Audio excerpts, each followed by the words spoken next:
Hello everyone, welcome to our YouTube channel Arvind sir physics. इससे previous lecture में हम लोग डिस्ट्रीब्यूशन ऑफ चार्ज पे बेस्ट एम करीम बुक का न्यूमेरिकल क्वेश्चन को सॉल्व किए थे। आज हम लोग कूलम्ब्स लॉ के बारे में डिस्कस करेंगे। कूलम्ब्स लॉ के लिए 2 पॉइंट चार्ज का होना जरूरी होता है। 2 पॉइंट चार्ज किस में रहता है? विरामावस्था में, यानी रेस्ट में रहता है। और दोनों चार्ज पे जो फोर्स लगता है, ये चार्ज इस पे जो फोर्स लगाएगा तो ये चार्ज भी इस पे उतना ही फोर्स लगाता है, यानी दोनों फोर्स का क्या होता है? मैग्नीट्यूड सेम होता है। तो चलिए इसके लिए ट्रिक है।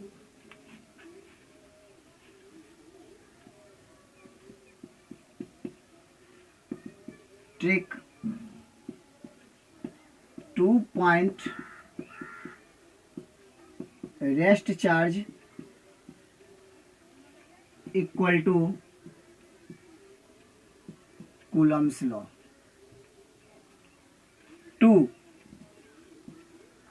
का मतलब हुआ नंबर ऑफ चार्ज, पॉइंट का मतलब हुआ साइज ऑफ चार्ज, रेस्ट का मतलब हुआ स्टेट ऑफ चार्ज, आवेश की अवस्था। नंबर ऑफ चार्ज, आवेश की संख्या, साइज ऑफ चार्ज, आवेश का आकार, स्टेट ऑफ चार्ज, आवेश की अवस्था। तो हम कह सकते हैं जब दो बिंदु आवेश विरामावस्था में पाए जाते हैं, तो दोनों आवेशों के बीच लगने वाले बल को ही कूलम्ब का नियम कहते हैं। अब देखिए यहां से Q1 और Q2 2 पॉइंट चार्ज है। Q1 और Q2 क्या है? 2 पॉइंट चार्ज, बहुत छोटा चार्ज है। इस दोनों को एक दूसरे से मान लेते हैं ऐसा r दूरी पर सेपरेट किया गया है। अब देखिए ये चार्ज इस पे फोर्स लगाएगा तो उतना ही फोर्स ये चार्ज भी इस पे लगाएगा। तो लिखते हैं according to Coulomb's law, the force is directly proportional to the product of magnitude of two charges। जो बल है, जो कूलम्ब बल है, दो आवेशों के परिमाण के गुणनफल के समानुपाती होता है, यानी F is directly proportional to Q1 Q2। कह सकते हैं F is directly proportional to Q1 Q2। Equation number first. यहां से लिख सकते हैं the force is inversely proportional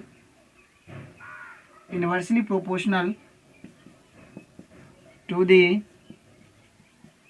square of distance between two charges। बल दो आवेशों के बीच के दूरी के वर्ग के क्या होता है? व्युत्क्रमानुपाती होता है। तो F is inversely proportional to 1/r²। Equation number 2। अब इस दोनों इक्वेशन को क्या कर देंगे? एक साथ कर देंगे। Now equation first and second we get.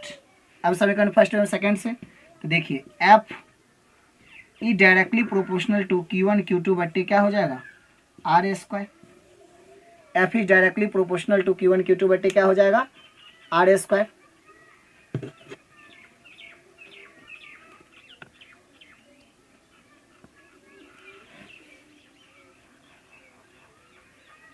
तो चलिए बोर्ड को साफ कर लेते हैं। इसको इक्वेशन नंबर A मान लेते हैं। अब देखिए लिख सकते हैं आप F बराबर K इंटू Q1 Q2 बट्टे R²। क्योंकि प्रोपोर्शनलिटी जब हटाइएगा तो प्रोपोर्शनलिटी कांस्टेंट यहाँ पे लगाना होता है। जैसे भी ई डायरेक्टली प्रोपोर्शनल टू आई पढ़े थे आप लोग ओम्स लॉ में, तो डायरेक्टली प्रोपोर्शनल को हटा के आर रखते थे रेजिस्टेंस, तो आर क्या था, कांस्टेंट था एक। अब देखिए यहाँ से हेयर यहाँ K is equal to it is a proportionality constant, यह एक समानुपाती नियतांक है which depends upon nature of medium, कि एक समानुपाती नियतांक है जो माध्यम के प्रकृति पर क्या करता है, निर्भर करता है। अब देखिए यहां से तो के का जो मान है ना हवा के लिए हम लोग अलग लेंगे,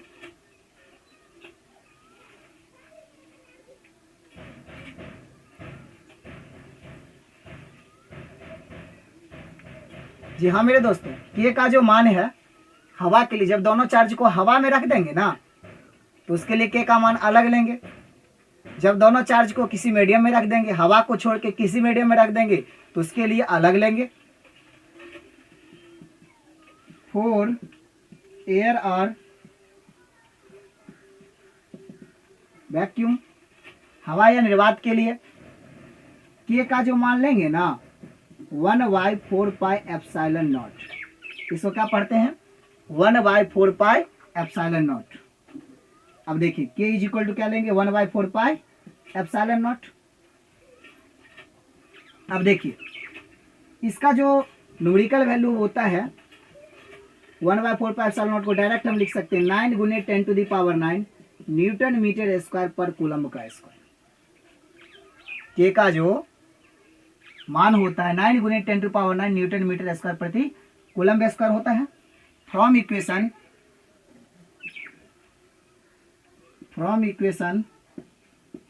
ए वी गेट, इक्वेशन एस अगर हम बात करें, सॉरी इस इक्वेशन का नामकरण कर देते हैं A. From equation A we get, तो F is equal to K का मान क्या लिखेंगे 1/4πε0 इंटू Q1 Q2 बट्टे आर स्क्वायर, या लिख सकते हैं F is equal to 9 × 10⁹ into Q1 Q2 बट्टे आर स्क्वायर। तो हवा या निर्वात जब दोनों चार्ज को हवा में रखेंगे तो के का मान 1/4πε0 लेंगे, इसका वैल्यू हो जाता है 9 × 10⁹। अब देखिए फोर एनी मीडियम, किसी माध्यम के लिए के का मान लेंगे 1/4πε। के का मान क्या लेंगे 1/4πε। किसी माध्यम के लिए के का मान क्या लेंगे 1/4πε। तो देखिए यहां से from equation A we get, तो F is equal to 1/4πε into Q1 Q2 बट्टे आर स्क्वायर। अब देखिए यहां से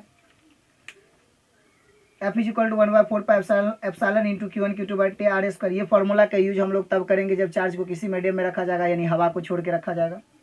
लेकिन इस फॉर्मूला का यूज तब करेंगे जब चार्ज को कहाँ रखा जाएगा, जब दोनों चार्ज को कहाँ रखा जाएगा एयर मीडियम में। अब देखिए एयर यहाँ epsilon is equal to, epsilon को क्या बोलते हैं permittivity of a medium. Epsilon को क्या बोलते हैं परमिटिविटी ऑफ ए मीडियम, किसी माध्यम की विद्युतशीलता। चर्चा करेंगे परमिटिविटी क्या होता है, इसके बारे में चर्चा करेंगे। एप्सिलॉन नॉट जो आप देखे हैं उसको बोलते हैं permittivity of free space air और वैक्यूम, हवा या निर्वात की विद्युतशीलता, परमिटिविटी, यही परमिटिविटी है। अब देखिए, जब दो आवेशों के बीच उपस्थित माध्यम, दो आवेश है उसके बीच में कोई माध्यम उपस्थित है तो कूलम्ब बल का क्या करता है, विरोध करता है। तो उसी चीज को हम लोग क्या बोलते हैं, परमिटिविटी बोलते हैं। दो आवेश के बीच अगर हम कोई माध्यम को रख देंगे तो वो माध्यम क्या करेगा, कूलम्ब बल का विरोध करेगा, तो उसी को हम लोग क्या बोलते हैं, परमिटिविटी बोलते हैं। तो आप समझ गए होइएगा परमिटिविटी। अब देखिए, अब जो पढ़ना है वो पढ़ना है सापेक्षिक विद्युतशीलता और डाइलेक्ट्रिक कांस्टेंट। सापेक्षिक विद्युतशीलता और डाइलेक्ट्रिक कांस्टेंट एक ही बात है। रिलेटिव परमिटिविटी, रिलेटिव परमिटिविटी या बोल सकते हैं आप डाइलेक्ट्रिक कांस्टेंट, यही टॉपिक हमें पढ़ना है। तो रिलेटिव परमिटिविटी को एप्सिलॉन आर से डिनोट करते हैं और डाइलेक्ट्रिक कांस्टेंट को के से डिनोट करते हैं। एप्सिलॉन आर या के इक्वल टू एप्सिलॉन बट्टे एप्सिलॉन नॉट होता है। क्या होता है, एप्सिलॉन बट्टे एप्सिलॉन नॉट। एप्सिलॉन क्या है, परमिटिविटी ऑफ ए मीडियम, किसी माध्यम की विद्युतशीलता। एप्सिलॉन नॉट क्या है, परमिटिविटी ऑफ फ्री स्पेस। आप समझ गए होइएगा। तो ये दोनों का अनुपात को क्या बोलते हैं, रिलेटिव परमिटिविटी या डाइलेक्ट्रिक कांस्टेंट। तो चलिए लिखते हैं, it is the ratio of permittivity of a medium and permittivity of free space air or vacuum।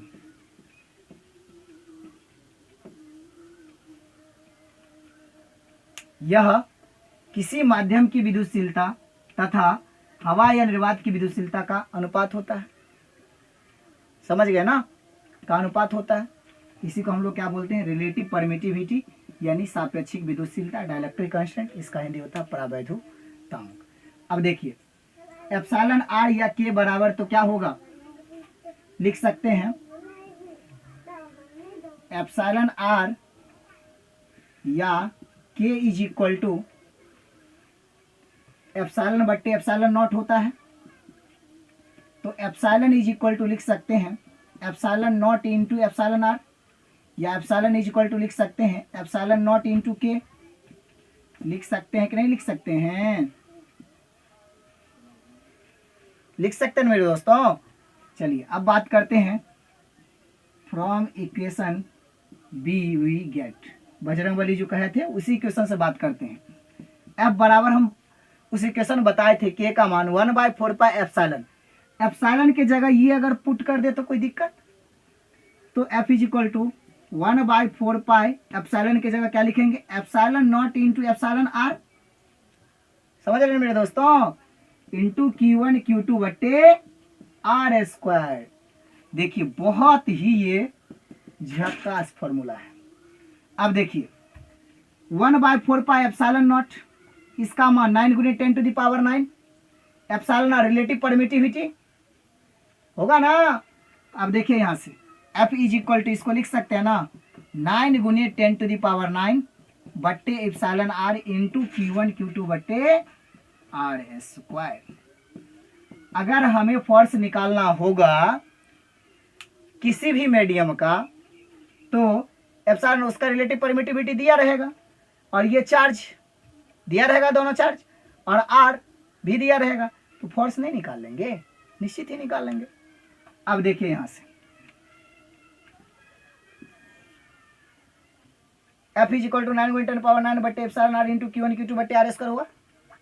अब देखिए यहाँ से F अगर एयर की बात करें तो हमने आपको पढ़ाया है 1/4 pi epsilon not into Q1 Q2 बट्टे आर स्क्वायर। लेकिन अगर F मीडियम की बात करें तो हम आपको जस्ट अभी पढ़ाए हैं 1/4 pi epsilon not into epsilon R into Q1 Q2 बट्टे आर स्क्वायर। ध्यान रहे आप यहाँ के भी लिख सकते हैं।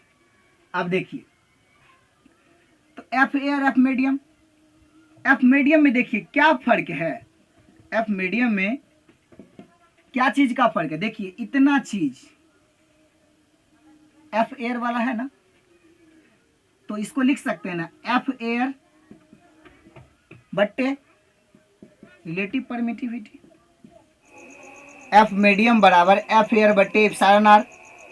तो एप्सिलॉन आर बराबर हम लिख सकते हैं F एयर बट्टे F मीडियम। देखिए अब यहाँ से रिलेटिव परमिटिविटी का एक और फॉर्मूला निकल आया।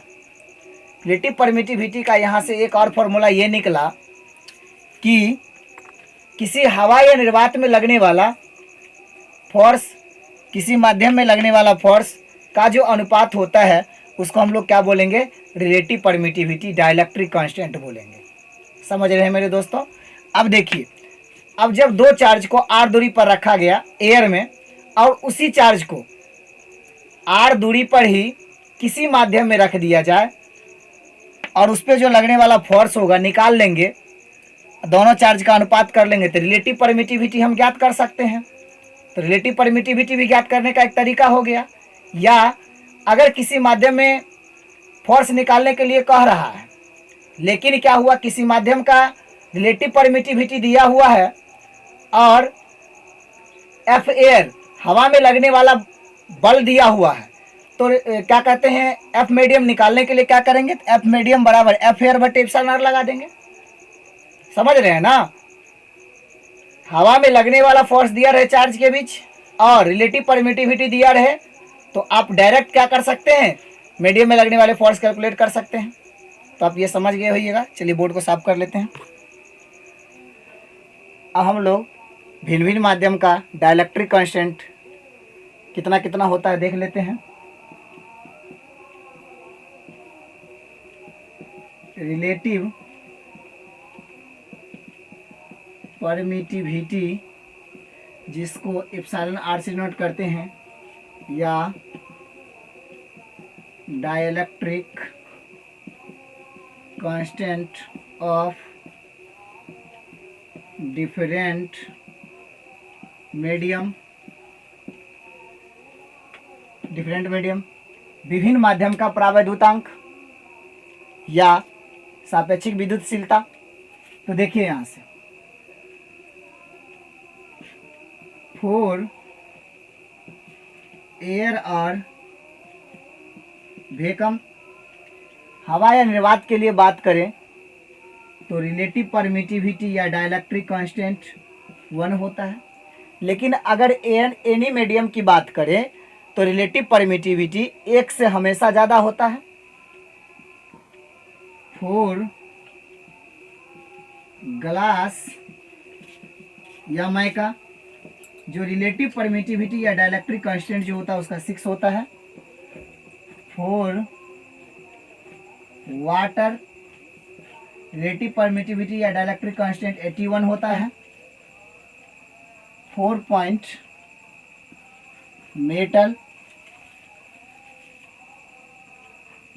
4 पॉइंट में है 4 मेटल, इसका जो रिलेटिव परमिटिविटी या डाइलेक्ट्रिक कांस्टेंट है वो इनफाइनाइट होता है, मतलब अनंत होता है। अब देखिए यहाँ से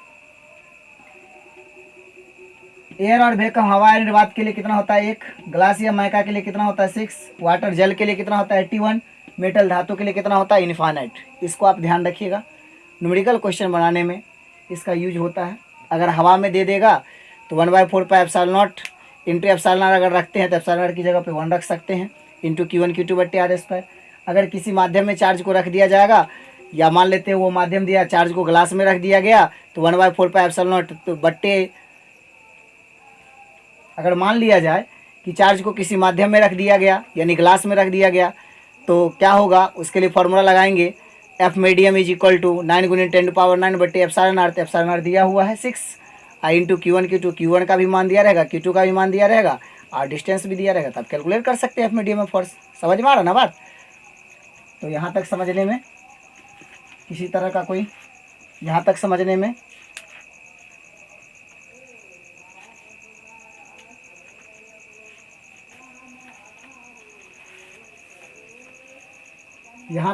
में किसी तरह का कोई परेशानी नहीं हुआ होगा। अब नेक्स्ट क्लास में हम लोग कूलम्ब्स लॉ पे बेस्ड न्यूमेरिकल को डिस्कस करेंगे और Coulomb's law in vector form देखेंगे। तो मेरा चैनल है अरविंद सर फिजिक्स, इसको लाइक कीजिए, सब्सक्राइब कीजिए और बेल आइकन को प्रेस कीजिए।